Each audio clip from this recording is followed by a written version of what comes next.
it was on one of the shows they were calling it incoming. It's incoming, and we certainly have had a lot of it. And I think we've turned it to our advantage because it started with my opening remarks when I said I'm going to run for president because we want to make this country great again. We have to make our country great again. And I made a statement and I read a speech. Actually, I didn't read. I don't use teleprompters. I don't like that. Too easy. Other people use teleprompter. Maybe when you run for president, you shouldn't be allowed to use a teleprompter because you find out what you're getting. Does that make sense? And very interestingly, we made a speech, got great reviews, fantastic reviews, and everybody thought it was a wonderful speech, wonderful opening. And then about a week later, they said, oh, they took a statement and they dissected it. And they cut out a few words, and they said this, and all of a sudden, and it was very interesting. And what that sort of transformed into was the word illegal immigrants. And we brought something up that wasn't even discussed by anybody. Democrat, Republican, wasn't discussed. The problem that we're having in this country, it's a tremendous problem with the border and border security and lack of border security and illegal immigrants. It's a huge problem. And now everybody's talking about it, and they're saying I was right, and people that were criticizing me 2 weeks ago are calling me, and they're saying, off the record, Mr. Trump, you were right. And even reporters, a couple of them called, and they sort of don't. I said, would you go on the record? No, no, no, we don't want to do that. But we're getting great credit. And then last week, as you know, we had a tremendous rally, 15,000 people in Phoenix, Arizona, and it was unbelievable. And they really came for a reason, and it was illegal immigration. They're being decimated. They want it stopped. I want people to come into the country, but they have to do it through the legal process.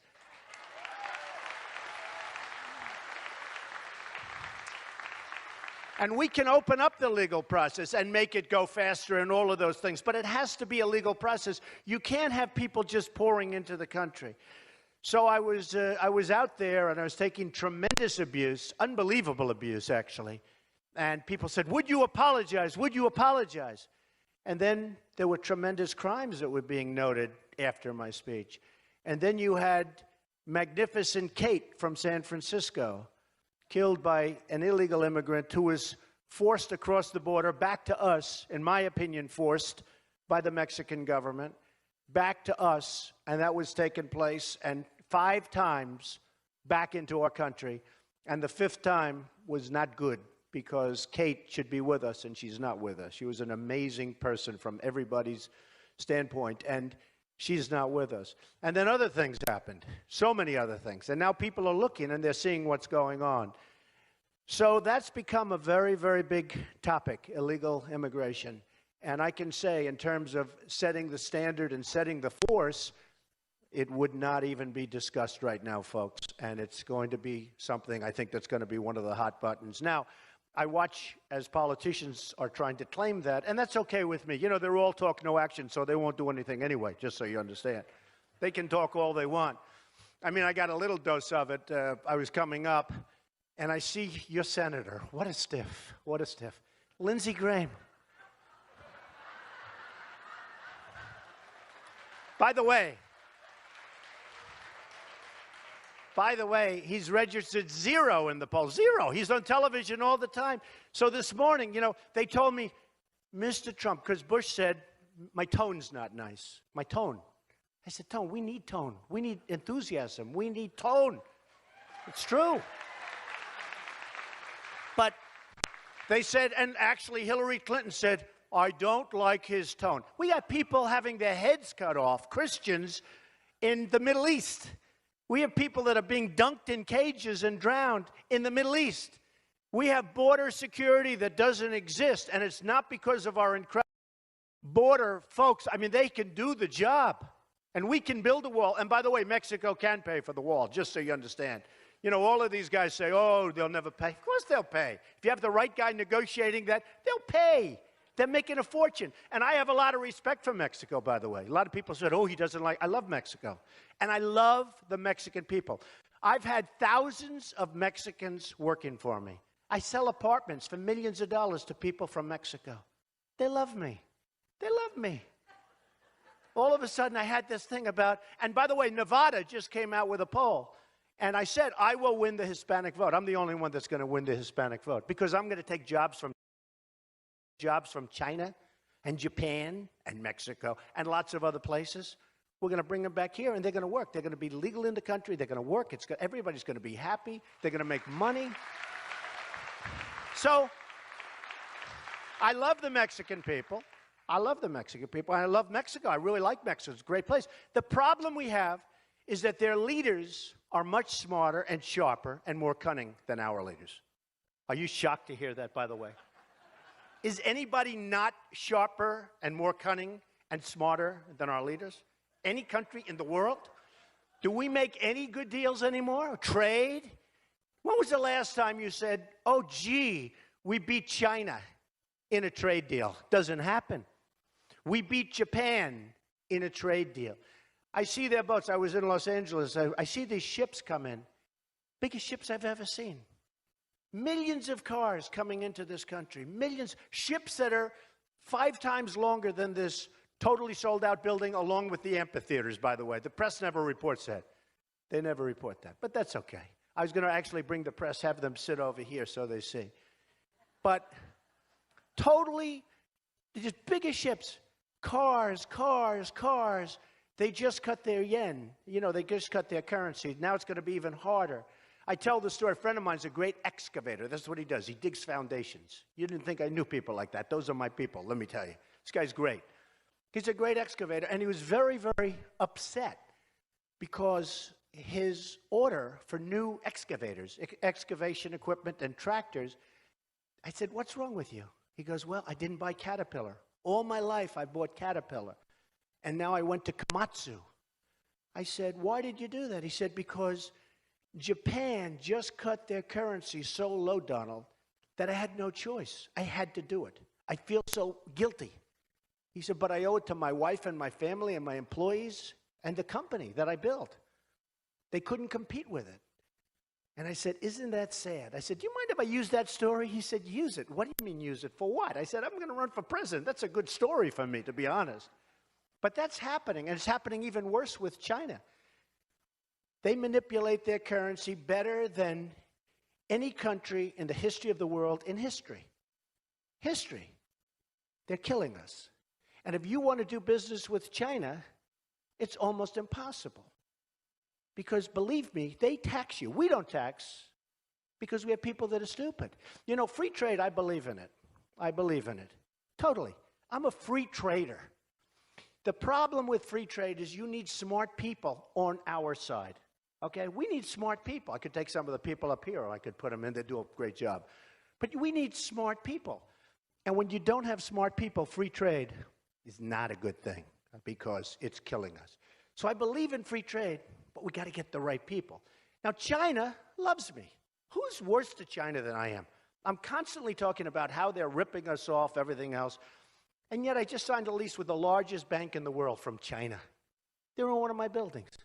I sell apartments for $25, $35, $45, $12, $9 million to people from China. I own a big chunk of the Bank of America building in San Francisco. I beat the people from China. I win against China. You can win against China if you're smart. But our people don't have a clue. We give state dinners to the heads of China. I say, why are you doing state dinners for them? They're ripping us left and right. Just take them to McDonald's and go back to the negotiating table. Seriously. It's true. So then they talk about the tone, you know, Hillary and all of them. And then I see Rick Perry the other day, and he's so, you know, he's doing very poorly in the polls. He put glasses on so people will think he's smart. And it just doesn't work. You know, people can see through the glasses. But he's got the glasses, the whole deal. Oh, Trump, huh? I say he did a lousy job in the border. You know, the new governor, Governor Abbott, has put in things that should have been put in a long time ago. But I see him, he's so vicious. You know, he used to be really a nice guy. He used to come to see me for contributions and support. All of a sudden he wants to show he's a tough guy with Trump. So tough. But, you know, the whole thing, and he was very nasty. And then you have this guy, Lindsey Graham, a total lightweight. Here's a guy in the private sector, he couldn't get a job, believe me. Couldn't get a job. He couldn't do what you people did. You're all retired as hell and rich, okay? He wouldn't be rich. He'd be poor. But Lindsey Graham, now they say, Donald, your language is inflammatory. Now, I went to the Wharton School of Finance. I was a great student. I built a fortune. I've had many bestsellers. The Art of the Deal is about the biggest selling business book of all time. Did a show that everybody said is going to fail called The Apprentice. And it was a tremendous success. Tremendous, one of the most. By the way, 15 copies of The Apprentice. Every one of them failed. And then they renewed it, by the way. They thought I was going to do it. I said, no, you don't understand, NBC. The head people from NBC and Comcast, they came to my office. And they said, recently, like a few months ago, they said, please, please don't run. We've renewed The Apprentice. It did great. We had a good last season. Even after 12 years, 14 seasons. I had a great season. And all these copies, everybody did a copy. I won't name the names because I don't want to embarrass anybody, but, you know, important names. Not like Trump, but they're important. And they all failed, most of them immediately. Most of them immediately. So NBC renews The Apprentice. Everyone said, well, I thought you were running for president. I am. Well, they don't understand it. Well, I told them I'm not doing it. They didn't believe me. Mark Burnett called me. He said, they've given you a major renewal. They did, 28 shows. 28 shows, that's a lot. You know how much money I give up by doing this? These politicians, they run and they run and they win, and sometimes they lose, and they keep running. That's all they do is run. Most of them don't know what they're doing. They just run. They're like, you know, like you wind them up and they run for office. They don't do anything when they get there. I know them better than anybody. So they say they didn't like the way that, you know, I'm a little loud. I'm a little too strong, but they don't like it. And then I watch this idiot Lindsey Graham on television today, and he calls me a jackass. He's a jackass. You know, I built a company. They all said I'd never run. I announced I was going to run. They all said, oh, that's the problem. Well, he'll never file his form papers. That was 2 weeks ago. I filed my form paper. Oh, well, he'll never file his financials. And my financials are, well, it's like 98 pages. By the way, a lot of these politicians haven't filed them, and they're like a half a page, and they still haven't filed them. I'm the only one that's filed, practically. A lot of these guys haven't filed. That was one of the things you have to do to get in the debates. So everyone figured, oh, we'll keep Trump out of the debates because he'll never file his financials. Because he doesn't want people to see that maybe he's not as wealthy as people thought. Well, it turned out I'm much wealthier than people thought. I built a great company. I wanted to file. If for no other reason, I'm a private company. It's like, I can't tell you how rich you are or how rich you are. You know, you got a lot of money, I guess, but who the hell knows? Nobody knows how rich I am. So now I had to file. So it's over $10 billion, hundreds of millions of dollars a year, and I made $213 million filed, certified. On The Apprentice, can you imagine? They paid me $213 million. So you know what that means when I give up The Apprentice to run, to help you people straighten out this mess that everybody's created, that the politicians and Obama have created? I mean, it's very expensive and it's very everything, and I don't care. And when I say about the $10 billion, it's much more than that, but that's okay. I want it to be conservative. When I say about the $10 billion, I'm not doing that to brag. Who cares? Who cares? If you have $1 billion, you can live very nicely. I'm only kidding. Who cares? What I'm saying is that's the mindset that we need as a country. We need to take back our jobs from China and other places. We need to make great deals with other countries. Saudi Arabia, I like the Saudis. They're very nice. I make a lot of money with them. They buy all sorts of my stuff, all kinds of toys from Trump. They pay me millions and hundreds of millions. But you know what? They make $1 billion a day, folks. And whenever they're in trouble, our military takes care. You know, we get nothing. South Korea, crazy is right? Who said that? Stand up. Stand up. He said it's crazy. It's true. It's true. It's crazy. They make $1 billion a day. And, and by the way, Yemen, the war that Obama thought he won, remember a year ago? Oh, Yemen, great. Oh, it's over, it's over. Well, about 2 weeks later, it was gone. They took all our equipment. They took all our trucks. Think of this. We make 2,300 Humvees, armor-plated, the most incredible. A shot's fired, and the guys we gave him to are allies, our allies. They run. One shot goes in the air, they run. So the enemy takes over 2,300 Humvees. Now, when I saw the number, I said, no. 2 or 3, you mean, not 2,000. You mean they took over 2 or 3? No. 2,300 armor-plated Humvees. Better than what we have. They were the best. The enemy has them. We have such stupid leadership. And if you think that with Yemen, you take a look at that border with Saudi Arabia, if you think they're stopping at Yemen, they don't want Yemen. They want the oil. They're going to go. That'll be next. Just like I predicted Iraq was a disaster. I'm the only one who said don't do Iraq. If you look at Reuters, July of 2004, headline, Trump said don't do Iraq. And I'm the most militaristic person ever. I will not only do great things for our vets, and I will take care of our vets. Our vets are treated like third-class citizens.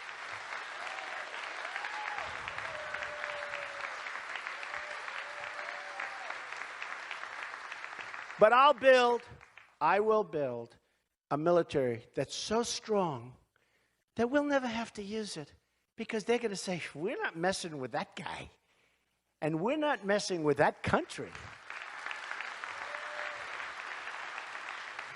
Because our military is decimated. I'm in the real estate business. All the time I get these listings, a base, a naval base, an army base, a marine base. They're always for sale. I say, how many bases can they sell? I mean, they're selling the bases. When you sell the bases, that means they're closing up. And right now, our military is the smallest it's been in decades. And we need it like more than ever. And our vets are being treated worse than they've ever been. So the waiting list, worse than they've ever been. The waiting list, as of this morning, I just saw a report. They had the big thing when they had the scandal, because it's the most corrupt thing you've ever seen. And this is why I'm angry at John McCain, for 2 reasons. Number one, John McCain, you got to remember this, he's totally about open borders and all of this stuff. And when I went to Arizona, he called these 15,000 unbelievable people. Unbelievable. I know crazies. Okay? I know crazies. These were unbelievable American people. And John McCain, who I supported for president, I think I raised him over $1 million. And he lost. So he can lose. I don't hold that against him. But I raised him a lot of money. But he called these people crazies. There were so many they had to turn, like, I think 1,000 or 2,000 away, like they did here. I hear they had to turn a lot of people away. Even though they have the anti-rooms all over the place, they have to turn people away. That's the kind of crowds we're getting.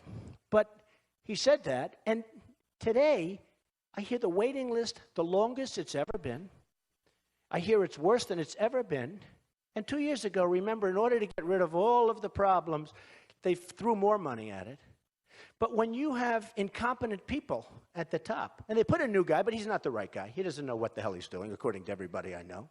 He has no clue. I know the best people. I know the best managers. I know the best deal makers.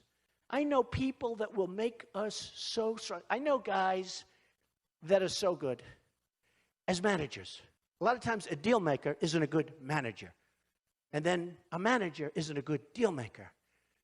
But you look at Obamacare with the $5 billion website, and the wonderful former governor, who was a wonderful woman, didn't have a clue. She didn't have a clue. It was a mess. So how do you spend $5 billion on a website for something that has to be repealed and replaced with something much better? Has to be. Has to be. We have no choice. Because it's bad for the people. The premiums are going through the roof. The deductibles are ridiculous. You'll never get to use it unless you get hit by a Komatsu. It's the only way you get to use it. It's true. Not Caterpillar. We don't buy them anymore, remember. So this guy, Lindsey Graham, gets out, and he's out there, and he calls me a jackass. I'm supposed to be nice. I'm trying to be nice. I'm working hard to be nice. But every time I turn on, I have some guy that is hitting me, like hard. Now, the reason they're hitting me, in all fairness, is when you register 0 in the poll, what the hell? They have nothing to lose, right? And then I thought to myself about Lindsey Graham, you know, I thought it was a very bad statement. You know, you build a fortune, you're a smart guy, you want to do something great for the country. I'm giving up millions of dollars. I had Macy's terminate the deal because, oh, Don, you're a little controversial. You're talking about illegal immigration. I said, it's illegal. But they had no guts. No, it's true. It's true. And all over the world, a friend of mine calls me from Paris. Oh, Donald, it's so bad about losing NASCAR. I feel so badly for you. It says, Trump loses NASCAR. Headlines on a business paper in Paris. Guy calls me up to pay condolences. You know what it was? It was a banquet at Doral, one night. It was a one-night banquet at Doral. I'll rent it to somebody else for more money in about 2 seconds in Miami. The next day, Trump loses ESPN. ESPN severs ties with Trump. It was a golf outing for 120 golfers from ESPN at my course in Los Angeles. So now they're going to go to a crummy course because this course is much better than the one, the ultimate. It's like not even a contest. So they'll play at this crummy course. By the way, they'll all be back next year. They already told me that. Hey, Don, we're going to get out for a year. We'll be back next year. I said, okay, that's okay. I keep their deposit. They both know they gave me. No, 100%. 100%. I keep their deposit, and I rent it, so I get 2 for the price of 1. We know what that feeling is. But, you know, all over the place. But it's still a lot of money. Then I sued Univision and NBC. That's going to be easy. I mean, the whole thing is, like, ridiculous. So I give up a lot. But this guy, Lindsey Graham, so he calls me a jackass this morning. And I said to myself, you know, it's amazing. He doesn't seem like a very bright guy, okay? He actually probably seems to me not as bright, honestly, as Rick Perry. I think Rick Perry probably is smarter than Lindsey Graham, but what do I know? Actually, I said about Rick Perry that he said, I shouldn't be debating because my spirit is wrong for America. Okay, all I want to do is make us rich, save your Social Security, stop having everyone rip us off, and I have bad spirit, right? So he said he shouldn't be allowed on the debate stage. I said to myself, he shouldn't. And then I tweeted, I have many millions between Facebook and Twitter. It's great. It's like owning a newspaper without the losses. It's incredible. Incredible. So I tweeted that Rick Perry should have to have an IQ test before getting on the debate stage. And people said that was tough. But today I got called a jackass by this guy. And then I said to myself, hey, didn't this guy call me like 4 years ago? Yes. He called me 4 years ago, 4 years ago. Lindsey Graham. I didn't even know who he was. He goes, Mr. Trump, this is Senator Lindsey Graham. I wonder if it would be possible for you to call Fox. Because, until I ran, I had that little thing which I do just for fun. Fox and Friends are so great. Brian and Eve and Elizabeth. They're great people, right? They're great. And he wanted to know whether or not I could give him a good reference on Fox and Friends, okay? He wanted to know. Would I do that? And then, of course, he wanted to know whether or not he could come and see me for some campaign contributions. And, I give to everybody. People say, oh, you gave to the Democrats. Well, of course I do, because I'm intelligent. You gave to the Republicans. You gave to Hillary. You gave here. Of course I do. When I want something, I get it. I was a businessman until a few months ago. When I want something, I give here. And that's part of the problem with our system. Until a couple of months ago, I could have anything, believe me. If a Republican wants, if a Democrat, I give. When I need something, I call. Hey, oh, Mr. Trump, sir, how are you? What can I do for you? I said, nothing really. Be at my wedding. Make sure, please. Okay? Or whatever I want. Part of the problem we have. See, with me, I don't need anybody money. Nobody has to give to me. People are sending me money anyway. I said, you don't have to bother, please. Don't bother. Don't give me any. I don't need money. I'm doing it myself. So when people come up to me and they say, Mr. Trump, I'd like you to do this, which is good for him but bad for the country, I'll say, I'm sorry, I can't do it, folks. I'm not doing it. I'm only doing the right thing. So Lindsey Graham says to me, please, whatever you can do. I'm saying to myself, what's this guy, a beggar? He's like begging me to help him with Fox and Friends. So I say, okay, and I'll mention your name. He said, could you mention my name? I said, yes, I'll mention. And he gave me his number, and I found the card. I wrote the number down. I don't know if it's the right number. Let's try it. 202-228-0292. I don't know. Maybe it's, it's 3-4 years ago, so maybe it's an old number. 202-228-0292. So, I don't know. Give it a shot. Your local politician, he won't fix anything, but at least he'll talk to you. So with the vets, I will get things fixed, because that's what I do. I make things better. I made a fortune by Doral. It was in trouble. I took it out of bankruptcy. I made it, now it's one of the top resorts in the world, in Miami. Thank you. But we have to make our country better. We have to make our country stronger. And we have to make our country richer, and we have to do it fast. We really have to do it fast, because we don't have that much time left. We have to change our mindset in the United States. Now, I have a little statement, the American dream is dead. And to just show you how bad it is, the American dream is dead, but I'm going to make it bigger and better and stronger than ever before. Because the press is very dishonest. And I say, always, the American dream is dead, but we're going to make it bigger and better. And everyone stands up and they go crazy and they applaud. And I mean it. So my wife goes the other day, I'm talking to her, and she comes, "Oh, darling, that was such a tough statement." So what? I said, "I thought I did well." And they turn it on. They have, on television, TiVo, they have, "The American dream is dead." Cut. That's the end. That's a terrible statement. So I say, the American dream is dead. We're going to make it bigger and better and stronger than ever before. That's what I'm going to do. I know how to do it. Politicians don't know how to do it. They don't know how to do it. And I am so tired of politicians. Nobody knows them better than me. I know them. I know them. I deal with them. If you can't get rich dealing with politicians, there's something wrong with you. Honestly. I know them. The problem is with politicians, and this is almost all of them, not all of them, but the problem is with politicians, it's perseverance, they work, they try, but they only want to keep their job. That's 99% of what they want. I get calls from senators, "Could we come and see you?" You have these campaign finance limits, which are actually a good thing, because, you can just give to. I even tell them, senators call up, I send them a check, it's easy. I said, don't bother. They want to fly from Washington to New York. I mean, how long? Come to my office, and I'm allowed to give them, $2,600 or something. I mean, like a whole day is wasted. And I say, this is what they do? And that's what they do, from morning till night. And if you need something, later on, they win their election or they lose their election. If you need something, you call them. They treat you great, like royalty, like royalty.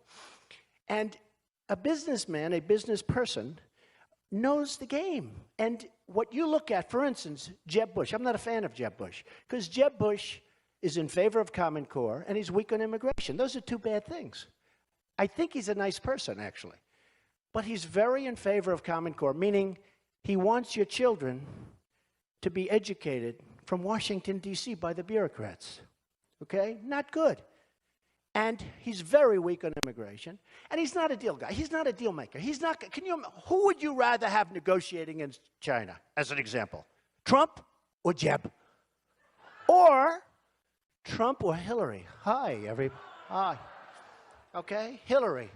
She's another one with the tone. Isn't it amazing? They both said tone the same day. It was about the tone, but they both said it the same day. So I am very excited about this. It's a very interesting situation that's taken place. We had a poll come out yesterday, the Washington Post poll with ABC, and it showed that I had an 11-point lead. That's faster than scheduled. That's faster than scheduled. I mean, that's the good news. The bad news, it drives people crazy. And I don't really know why, because all I want to do is make our country great again. It's like, aren't we all on the same track? Whether you're a liberal, a Democrat, a conservative, a Republican, or all of them, I mean, aren't we like sort of all on the same track? You want to make our country great. I know people that are Democrats that love our country. I know people that are liberals, believe it or not, that love our country. And if I can make phenomenal deals with China, which I will, believe me. The best negotiators in the world, I know everyone. I know the bad ones, the good ones, the overrated ones, the ones you never heard of that are better than all of the ones you read about. I know them all. I wrote The Art of the Deal, right? We need the art of the deal. We don't have the art of it. They never read it in this administration. They're the only people that didn't read it. But if I can bring wealth in so that we can save your Social Security without cuts, all the Republicans are talking about, we're going to cut, we're going to raise the age, we're going to do this, your Medicare, your Medicaid, and your Social Security. But I'm the only one that knows how to do it. And the way you do it is you have to make our country vibrant so that we can afford it. Right now we can't afford it. Our GDP went down in the first quarter. It's like down. China went up to 7%, and they're beside themselves. How come it only went up 7%? And China, 1 year ago, was announced that China now is the #1 in the world. You know that, economically, from the standpoint that so matters. China. This is unthinkable. We've allowed them, and it's our money. I mean, I love Apple, but where are they made? What do they have, an office here, and all the workers are over there? We got to change it around. We got to incentivize them so we make Apple and all the other things. They got to be made here. And if China isn't treating us fairly, we have all the cards. The administration doesn't know this. If they're taxing and we're not taxing, which they do, by the way, then we have to make sure that they pay a penalty. And they will stop immediately. And if they don't stop, we'll get rich on receiving taxes from them. And we don't even want to bring up the word. So we're going to save your Social Security. We're going to make it strong and solid. Medicare, Medicaid, we're going to stop the waste and the abuse and the fraud that goes on. We're going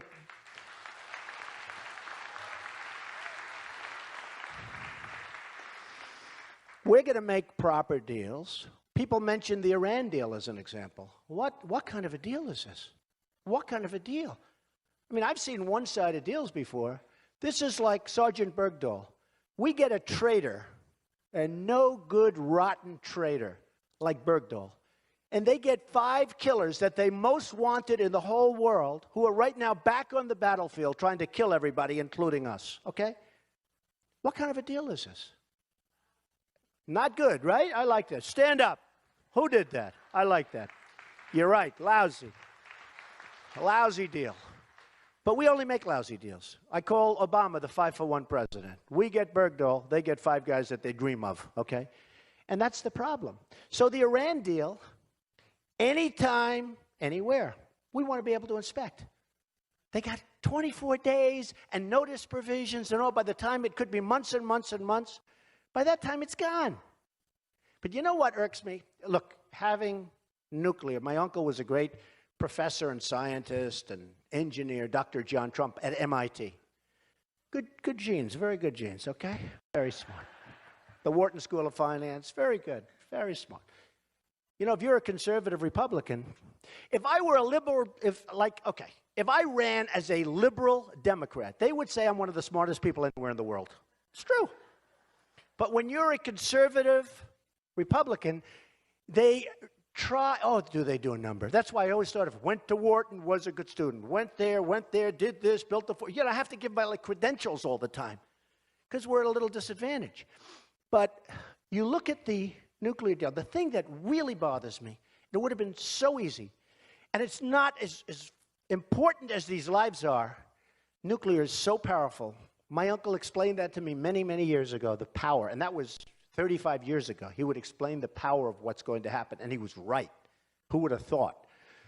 But when you look at what's going on with the 4 prisoners, now it used to be 3, now it's 4. But when it was 3, and even now, I would have said it's all in the messenger. Fellas, and it is fellas because, they haven't figured that the women are smarter right now than the men, so, it's going to take them about another 150 years. But the Persians are great negotiators. The Iranians are great negotiators. So, and they just killed. They just killed us. This is horrible. But I would have said at the beginning, fellas, you got to let our prisoners go. It's good for, look, you don't need them. You don't want them. It would send a great signal to the United States, and it would make the rest of it easier. Nothing. We get nothing. We don't get the appraisal. And Kerry said the other day, and so did Obama, we didn't want to negotiate and complicate the negotiations. What's complicated? Say, excuse me, we have 4 prisoners. We'd like to have them, please. Okay. Oh, it's too complicated to think. What? This is crazy. Then we're giving them billions and billions and billions of dollars. We shouldn't give it to them. It should have been off the table. Should have been. Why are we giving them? So I said, why aren't you bringing this up and not letting them have all this money? And they didn't want to do that either. They didn't want to complicate it. This is the most incredible. And then, of course, we're fighting them between Yemen, where they're representing the other side, very successfully, by the way, and other places. And they didn't want to talk about the various hotspots because they didn't want to complicate the negotiations. And there's a bad signal when you go across and you see on television the Iranian chief negotiator goes home and they're celebrating him in the streets, right? They're having parades. They're honoring him. Who's honoring here? We're like a bunch of slobs. We're like a bunch of dopes. We should have doubled up the sanctions, maybe tripled up the sanctions, sat back for about 3 months and let them call us. And believe me, I would have made one hell of a deal. That one's easy. That one's easy. So it's very, very sad. And a lot of people think the reason I'm doing so well in polls, we had a very good Iowa poll yesterday, but that I'm doing so well in the polls is that, when North Carolina comes in, your neighbors, and I'm killing everybody in North Carolina. Hopefully I'm going to do great in South Carolina. And I love Steve Spurrier, by the way, legitimately. By the way, I love Steve Spurrier. He's going to do a great job. He's going to have and say wherever the hell he is, say hello to him, okay? But he's a good guy. He got a great coach. But when I do great in North Carolina, when I do great in Nevada, which just came out, and I won the Hispanic vote, I won big league, the Hispanics, I'm telling you. There is something happening. There used to be the expression, many of you have heard it, and for some reason for years it hasn't been, the silent majority. There's a silent majority out there. We're tired of being pushed around, kicked around, and acting and being led by stupid people. They're stupid people.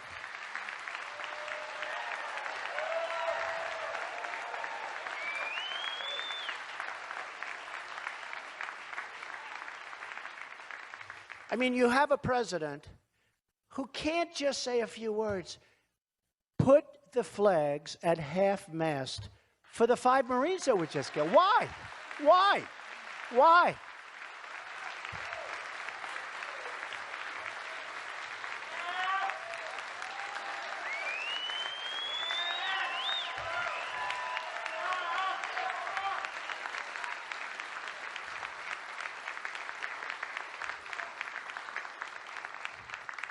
I mean, think of it. How easy. It's almost like, does he read the papers? Does he watch television? Whether it's Fox or CNN or MS, any of them, they're all talking about it like, oh, gee, well, all he has to do is say, you know what, just put them at half-mast for a week. These people were great. They never had a chance. This gun-free zone nonsense, we got to stick up for that Second Amendment. This gun-free zone. These guys never, ever had a chance. And by the way, a couple of them, big, big decorations, decorated, tremendous, unbelievable, young, brilliant people, gone. They never had a chance. A gun-free zone. And they're trained with weapons. It's not like, oh, gee, that's not good. They're trained. These are the best. And they were sitting ducks. They never had a chance because of the stupidity. We have to get rid of that whole gun-free zone nonsense and just stop it.